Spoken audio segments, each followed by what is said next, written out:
अन्य हिंदी के एक नए एपिसोड में आपका स्वागत है। दोस्तों, सोचिए आप दुश्मन को देख नहीं पा रहे हैं, लेकिन वो आपको 200 किलोमीटर दूर से ही लॉक कर चुका है और अगले कुछ सेकंड में आपका खेल खत्म। यहाँ मैं कोई साइंस फिक्शन मूवी की आपको स्क्रिप्ट नहीं सुना रहा हूँ, बल्कि ये है भारत का तेजस मार्क 2 और अस्त्र मार्क 2 का कॉम्बो। आइए जानते हैं पूरा मामला क्या है। देखिए, आज के एयर कॉम्बैट पे सबसे बड़ी चीज क्या है? स्पीड नहीं, मनोवरबिलिटी नहीं। आज की मॉडर्न कॉम्बैट में सबसे जो इम्पोर्टेंट चीज़ है वो है रेंज और फर्स्ट शूट एडवांटेज। जो पहले देखेगा वही पहले मारेगा। और यहीं से एंट्री होती है तेजस मार्क 2 की।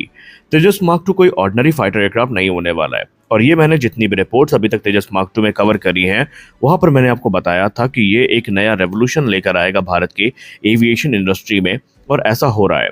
दरअसल तेजस मार्क 2 में आपको 11 हार्ड पॉइंट्स देखने को मिलने वाले हैं, और इन हार्ड पॉइंट्स में ये 8 से 10 मिसाइल्स को एक साथ कैरी कर पाएगा।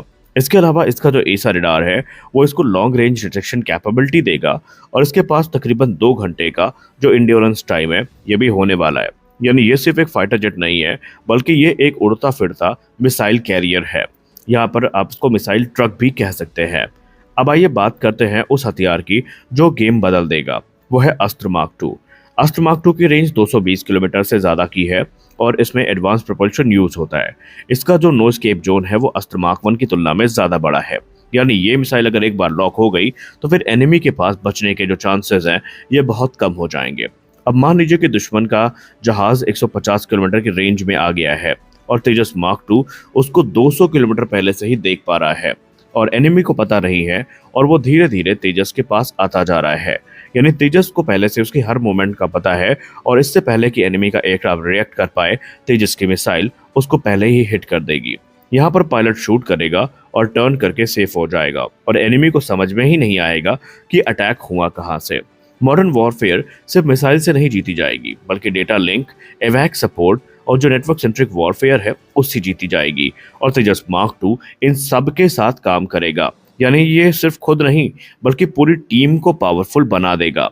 और इसीलिए यहाँ पर यह माना जा रहा है, एक्सपर्ट्स भी मानते हैं कि तेजस मार्क 2 की अभी तक जो कैपेबिलिटीज सामने आई हैं उसमें हम लोग इसको सिर्फ एक ऑर्डिनरी फाइटर एयरक्राफ्ट समझने की गलती कर रहे थे, जहाँ पर हम पूरी तरीके से गलत थे।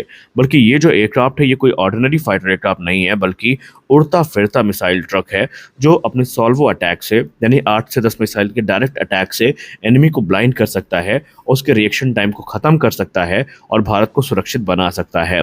और यही कारण है कि जब भी ये रिपोर्ट उठी है पब्लिक में कि तेजस मार्क 2 प्रोग्राम को स्क्रैप करके एमका या जो हमारा एमआरएफए है उस पर हमें फोकस करना चाहिए, भारतीय वायुसेना ने एक सुर में उन रिपोर्ट्स को खारिज कर दिया। भारतीय वायुसेना ने कह दिया कि ये प्रोग्राम हमारे लिए उतना ही इम्पोर्टेंट है जितना हमारे लिए एमका या फिर एमआरएफए। यानी अगर हम बात करें तो ये एयरक्राफ्ट बहुत ज़्यादा घातक होने वाला है, और ये कॉम्बिनेशन अस्त्र मार्क 2 और तेजस मार्क 2 का दुश्मन के लिए एक नाइटमेयर बन सकता है।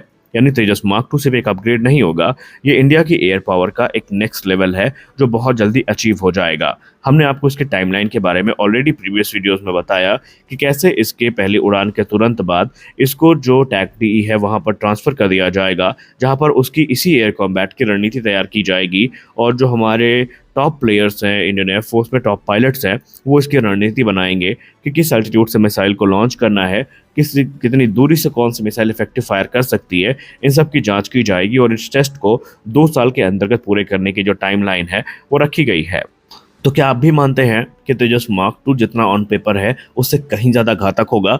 अपनी राय कमेंट सेक्शन में ज़रूर दें। हमारी अगली बड़ी रिपोर्ट उस खबर से है जो आपको गौरवान्वित महसूस करवा सकती है। देखिए, आमतौर पर जब हम लोग इंडिजनाइजेशन की बात करते हैं और अपने इंडिजनाइज प्रोजेक्ट्स की बात करते हैं, तो उसमें हम लोग सुखोई 30 MKI का नाम बहुत गर्व से लेते हैं, क्योंकि हमने जितनी चीज़ें यहाँ पर इंडिजनाइज करी हैं, शायद इंडियन एयरफोर्स का कोई ऐसा प्रोग्राम होगा जहाँ पर हमने उतना इंडिजनाइजेशन लेके आया हो कभी।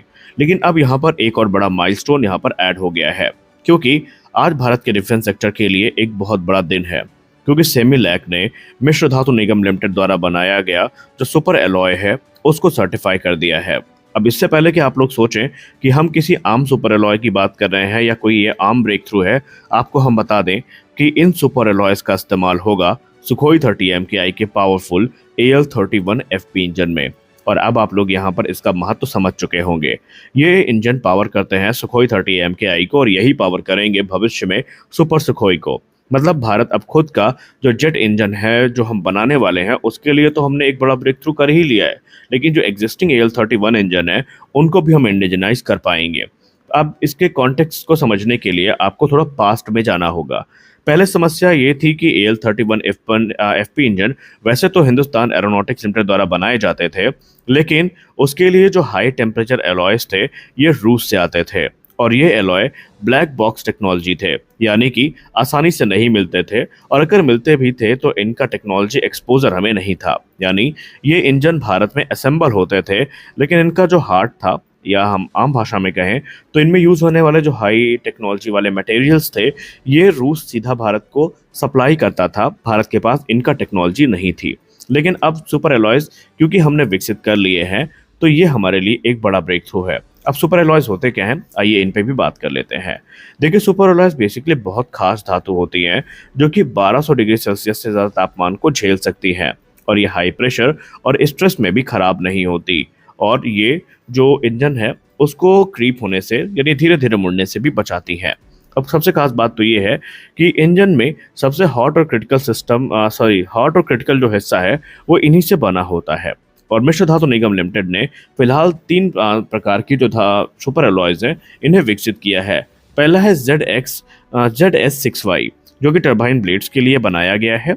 दूसरा है BZL1 और BZL14H, यानी ये 3 सुपर एलॉयज हैं ये बेसिकली सुखोई 30 MKI के इंजन के लिए बनाई गई है, जहां पर ZS6Y टरबाइन ब्लेड के लिए और BZL14H जो है वो बेसिकली हमें इंजन स्ट्रक्चर पार्ट्स के लिए दिखाई पड़ेगी और इनमें नई तकनीकों का इस्तेमाल करके इनको बनाया गया है, जैसे कि विम यानी वैक्यूम इंडक्शन मेल्टिंग, ESR यानी इलेक्ट्रोस्लैग रीमेल्टिंग, इनका यूज करके इन सुपर एलॉयज को विकसित किया गया है।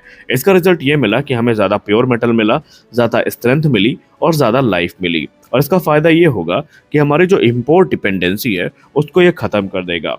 यानी अब यहाँ पर रूस के ऊपर हमारी जो निर्भरता है वो सिलसिलेवार तरीके से कम होगी। पहले जो इंजन लाइफ थी वो 3000 घंटे की थी, लेकिन अब यहाँ पर जो ओवरहॉल है उसको बढ़ा दिया गया है, यानी अब वही इंजन लाइफ जो है हमें तकरीबन 4000 घंटे तक देखने को मिल सकती है। और सबसे खास बात तो ये है कि इसमें 15 से 20% तक का इम्प्रूवमेंट अभी और पॉसिबल है। इसके अलावा ये इंजन हाई टेम्परेचर पर ज़्यादा देर चलेगा और थ्रस्ट इसका स्टेबल रहेगा। इसका आर्थिक फायदा भी है, इससे जो कॉस्ट है वो 30 से 40% तक कम हो जाएगी और भारतीय वायुसेना के सभी 260 से ज़्यादा सुखोई 30 MKI के लिए ये एक बड़ी सेविंग होगी और इसके अलावा जो 26,000 करोड़ का इंजन कॉन्ट्रैक्ट है उसको भी एक बड़ा सपोर्ट मिलेगा। तो आज के इस वीडियो में बस इतना ही। आशा करते हैं वीडियो आपको अच्छी लगी होगी। वीडियो अच्छी लगी तो वीडियो को लाइक करिए, नए हैं तो चैनल को सब्सक्राइब करिए। मिलते हैं अगले वीडियो में कुछ अपडेट्स के साथ, तब तक के लिए जय हिंद।